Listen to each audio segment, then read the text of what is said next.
Hey, what is going on, everybody? Welcome to Upkick MMA, episode 328. I am Brendan. UFC Fight Night. Rafael Fiziev versus Mateusz Gamrot. And we're going to break down all the fights here. We're going to go over them round by round, talk about the decisions, some unfortunate injuries that happened. We're going to talk about everything. If you're looking for a specific fight breakdown, timestamps are down below. If you like this kind of thing, subscribe to the channel. That way you know when the next video is coming out. I do 2 or 3 videos every single week breaking down fights. All right, let's get right into it. Boy, this fight was shaping up to be a fun one.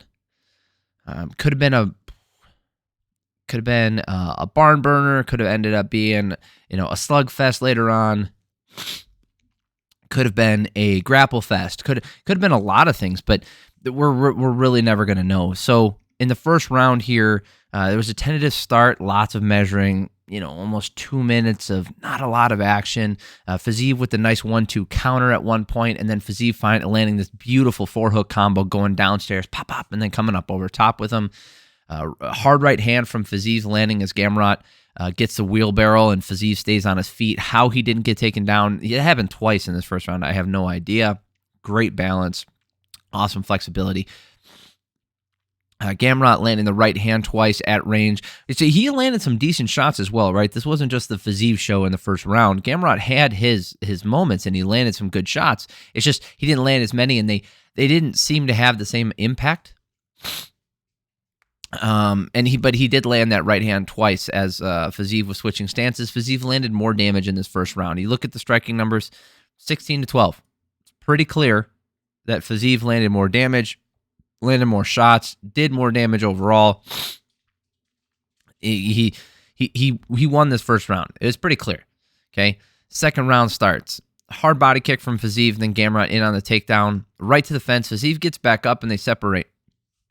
So this looks like, Gamrot's starting to put the pressure on him, and we're going to find out how Fiziev responds. So he separates, then he goes to throw a kick, and he twists his knee and he hurts his knee. So it's not the leg that he threw up. So Gamrot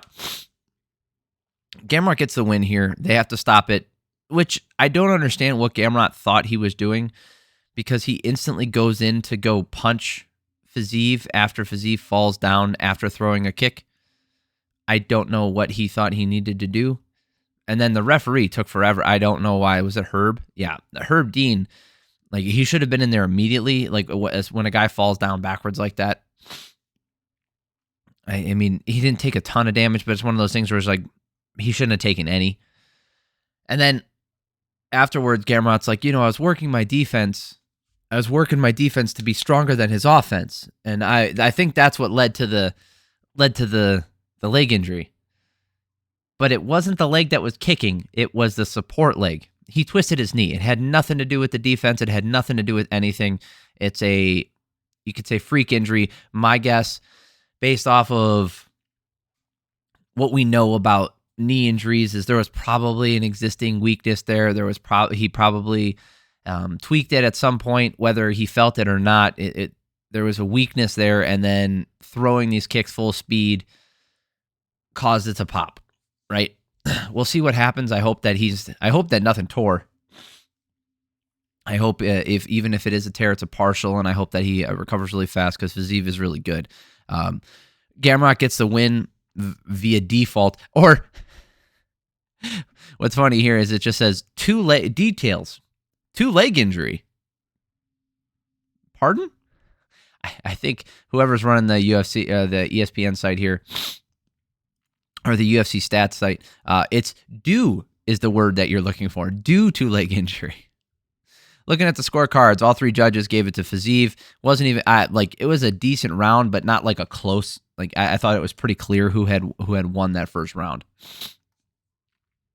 Not much else to break down here. Congratulations to Gamrot. I hope he moves up and challenges. He called out.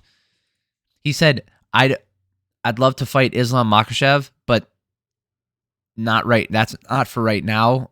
I want to take on Charles Oliveira." Which doesn't make any sense, because they're at the same level, right? If you look at the rankings here, Charles Oliveira and Islam Makhachev, they're 2-1. One of them's fighting. They're both fighting. They're fighting for the title next, right? So if you don't fight Islam Makhachev, right? If you wanted to fight him, then you'd be fighting for the title. Or you'd be fighting, when they lose, you'd be fighting the guy who just lost the title. And the same with Oliveira.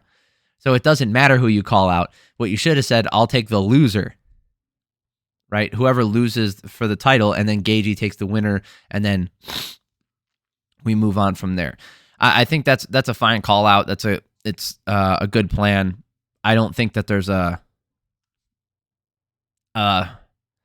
anybody else in the weightings here who really deserves a title shot. So makes sense to me. I'm okay with it. Alrighty then. Bryce Mitchell versus Dan Ige. Fun fight. Fun fight. All right, Mitchell with kicks to the body, and Ige landed a lead left hook. He was using that as a counter when Mitchell would come in. And great left hand landing from Mitchell, and he was in on a deep entry for the takedown, but Ige stuffed it and got back up. Mitchell gets Ige to the fence and gets a body lock takedown, but they get right back up again. Mitchell was just not able to control Ige well early on in this first round, and Ige was punishing him a lot more on the feet. Mitchell to the back body lock, and he got Ige down and gets right into mount and starts to control him. Here's the thing. It was a close round with Mitchell getting the mount and landing damage, but up until that point, Ige had landed a lot more damage. Looking at the striking numbers here, you see that Ige, Mitchell outstruck Ige 14-10. But if you look at the ground strikes here, there are 3 ground strikes. Oh, so I guess he outstruck him on the feet as well. The damage clearly went to Ige when they were on the feet. There's no argument there. It really comes down to the ground control time, which wasn't two full minutes, but it was significant. The thing is, he didn't land a lot of damage when he was on the ground, and he did not attempt a submission. I actually gave the first round to Ige. It was close. Like, if you gave this first round to Mitchell, I totally understand. Like, that makes sense to me. Just in the moment, thinking about how long Mitchell was in control, but didn't really do damage, didn't really attempt any submissions, versus how much damage Ige had done leading up to that point. I thought he landed some beautiful shots. Like, he messed up Mitchell's eye, and he continued to mess it up throughout the rest of the fight. So I gave him that first round. Second round here, Ige landing a hard right counter, and Mitchell right in on the takedown attempt. He couldn't get him down and hold him down early. Hard right body kick from Mitchell. Ige with the lead left hook landing very well. The ref calls the doctor in to look at Mitchell's eye. It's closing and bleeding bad. So Mitchell's right eye was giving him some issues here. And then Mitchell really looking for that ankle pick takedown. And then he gets a hard left hand and gets a takedown right into mount. And Mitchell lets Ige work up so he can take the back. Beautiful transitions from Mitchell. Mitchell with no real damage or sub attempts. Oh, my bad. I gave the first round to Mitchell. Oops. Whoopsie poopsie. For those of you guys who tuned out, okay, you're not here. But for those of you guys who stayed in here, I gave that first round to Mitchell because of that takedown at the end, because I thought it was close enough. The first and second round were very... I got them mixed up. Ige outstruck him in the second round, 8-5, did more damage in this round. And because there were no sub attempts or real damage on the ground, because if you look at the round 2 is what I was talking about here. So he didn't land any ground strikes. And then Ige out-damaged him. I gave Ige the second round, not the first round. Mitchell won the first round. I'm sorry. But again, you could give the second round to Mitchell with that takedown and that control at the end, but I felt like Ige did more damage. So the same argument I made for the first round is that's supposed to be here. I'm an idiot. I wrote it down. Why wouldn't I just read it? I'm making shit up. I'm not making shit up. My freaking dyslexia.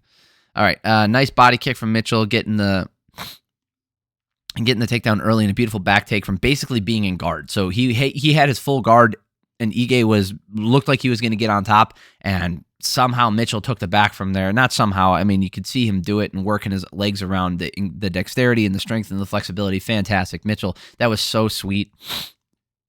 Ige somehow worked up, but Mitchell stayed on him. Mitchell gets a lift in the slam. Ige gets out, and he's going for a takedown of his own, but Mitchell working on a Kimura. Ige ended the fight on top, but clearly this was Mitchell's round. I mean, look at the damage. Ige did none, and Mitchell landed 4 shots, but the grappling exchanges were the difference maker, and Mitchell clearly won this last round. So I gave it to Mitchell 29-28. Let's see how the judges scored it.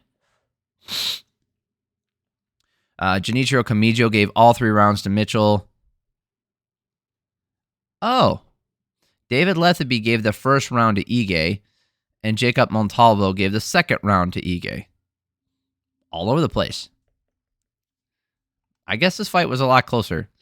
I mean, not that I think those two are the best referees in the world or that they always know what they're watching, but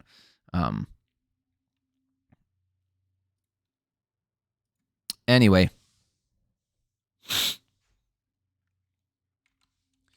Moving on. Marina Rodriguez versus Michelle Waterson-Gomez. Oh, this was gross. I really didn't want to watch this fight. I think it was hard to watch. It was just I didn't want to watch this anymore. Hard low kicks from Waterson. She's aggressive early. Waterson with the single leg and right away, and they get back up at 3 minutes and 20 seconds, and then Rodriguez just starts landing hard knees to the body, and Waterson in on another takedown, but she couldn't get it. She just started taking tons of damage. Rodriguez with some really good clinch work, landed some knees to the head, elbows. Waterson is bleeding and battered. The ref calls a break to have the doctor come look, and she just took so much freaking damage. Her face was battered up. Look at the striking numbers, 51-10 in favor of Rodriguez. This is a 10-8 round, clearly. Second round, Waterson looked, she's too small for this division. She used to fight at atomweight. The UFC doesn't have atomweight. Now, when this division initially got formed, at like the 115, right, the strawweight division, initially got formed, she was fighting other women who were maybe her size or a little bit bigger, and you know, there weren't a ton of big power punchers that she was taking on. It was a lot of really skilled fighters. And yeah, she took damage early on in her career. And I mean, look at the women she was fighting. Let's see here. Paige Van Zandt, right? Not a huge woman. Rose Namajunas, yeah, she's a little bigger and she hits kind of hard, but not that crazy. Tisha Torres, smaller. Courtney Casey, skinnier.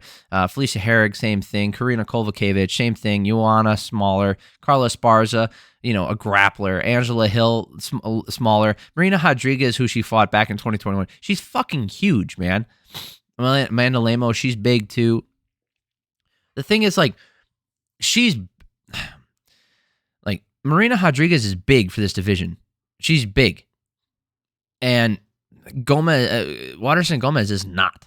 It was clearly a 10-8 in that first round. She starts taking a ton of damage in the second round. Waterson landed a nice right hand, but she just kept taking knees to the body. And then I don't remember what she got hit with, but she fell to her knees and it was all over. She was like crying afterwards. I don't know what happened to her. It was hard to watch. I didn't want to watch that fight anymore. It was just a beatdown. Like, clearly a better, more skilled, larger fighter beating the shit out of a smaller fighter. It's just what it is. All right, Bryan Battle versus AJ Fletcher. Fletcher with the hard leg kicks early. Fletcher staying on the outside using those leg kicks. Being a smaller fighter, it was a good technique.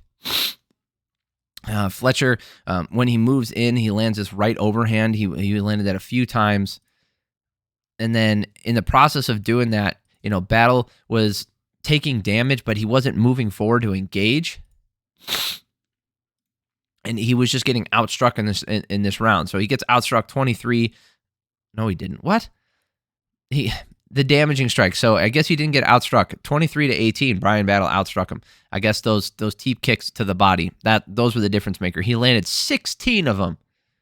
16 teep kicks to the body, which they're something. But I guess you could give him. I did not give him this round. There's no way. He took more damage in this round, and then there was his elbow in the clinch that dropped Battle. Battle now in on the jab and the front kicks moving forward in the second round. He's in on the clinch, landing knees to the body. He gets it down to the ground, and then he takes it back and gets a rear naked choke finish. Fantastic finish for him. He looked a little slow or lethargic in this one. I don't know if that was because of the stylistic matchup, knowing that the shorter fighter was going to have to come into his range. That could be why. It was interesting to see. I thought that there was going to be an adjustment in the second round, and there was, right? He picked up the pace. So if you looked at that first round, you could be like, oh, well, maybe this is what he was doing. But if the second round is an indicator of whatever his game plan was in the first round, clearly wasn't working, right? Just playing the range game, like it was either like 50-50 or, in my opinion, he was losing that first round even before he got elbowed. So the second round, he turned it up. And I feel like with his size, because he's a larger guy and Fletcher is a smaller dude for the division for 170, he'll be able to do this with some fighters, but if he has aspirations for being the champ, he's got a lot to work on. He does get hit. He does get rocked. And, he can hit hard, kind of. But he's an all-around really good fighter. And I think he could eventually make it into the rankings. But at 170, you're going to go... you're going to hit murderer's row at some point, and you're either going to get taken down and dominated, or you're going to get cracked over and over again with guys with good cardio, guys who can match you for size. It's going to be rough when he gets up there. So, he is younger, and I know he's newer to the UFC, so hopefully he picks it up and he keeps looking better every time he comes out. He just needs to find his groove a little bit earlier in the fight, I think. And not get woken up by getting cracked. It's the same with Kennedy Zichekwu, right? He's got a lot of wins by knockout, or he comes back from almost being finished himself. And then what happens in his last fight? Dustin Jacoby hits him, and then they stop the fight. And, you could say that's an early stoppage, which I thought it was. I thought that was an early stoppage. The thing is, you can't expect that to be your entire career strategy, right? Is to wait until I get hit real hard, wake up, and then move on, and then come back in a fight, or let a guy punch himself out. That's not a consistently winning strategy for most people. So I think he needs to make a little bit of adjustments. Ricardo Ramos versus Charles Jourdain. Great fight. Great grappling in this one. It was really fun to watch. Hard left body kick from Jourdain, a nice left straight from Jourdain, and a guillotine attempt right in on the guillotine. Ramos turns the guillotine into a Von Flue choke, but Ramos staying on top with the pressure. Jourdain wrapping the arm over the neck, looking for the choke yet again, uses it to scoot his hips out, take the back, and then threaten the back take. He sweeps, stands up, and then immediately jumps on the guillotine again. And as Michael Bisping's saying, this is a bad idea. I like how they say there's only one sub attempt for Jourdain. No, there was multiple in this round. And they gave Ramos the sub attempt for that Von Flue, which wasn't really there. I guess it's technically a sub attempt, it just wasn't there. And then dude, he goes immediately on that guillotine again, pulls him down, and like I said, as Bisping's commentating, like, oh, this could be a problem because his head's popping out. You could see he cinches it up, and you can hear his coaches like, you got this, you got this, you got this. And he cinches it so freaking tight. Oh, man. And he gets the finish. Fantastic finish for a guy who's known for his striking to get a finish over a legitimate Brazilian Jiu-Jitsu black belt. It's fantastic. I love seeing that kind of stuff when guys have evolution in their game. And I know they're going to be fun to watch in the future. So that's it for the main card. The prelims are going to be in the next video. Thank you guys so much for stopping by. Subscribe to the channel if you like this kind of stuff. Let me know what you guys thought about the fights. Were you guys excited to watch these? Did you guys not watch these at all? If you are looking for my opinion and you made it this far, I'd go back and I would watch the first round of the main event was really good. There's some technical stuff there. And the Bryce Mitchell, Dan Ige fight was worth watching. If you want to watch a one-sided beatdown, you could watch the Marina Rodriguez fight. The Bryan battle one, that was decent. There wasn't a crazy fun. It wasn't a lot of action. I think the prelims had a lot more fun fights on them. So we'll talk about those in the next video. So thanks for stopping by. I love you guys. Have an amazing week.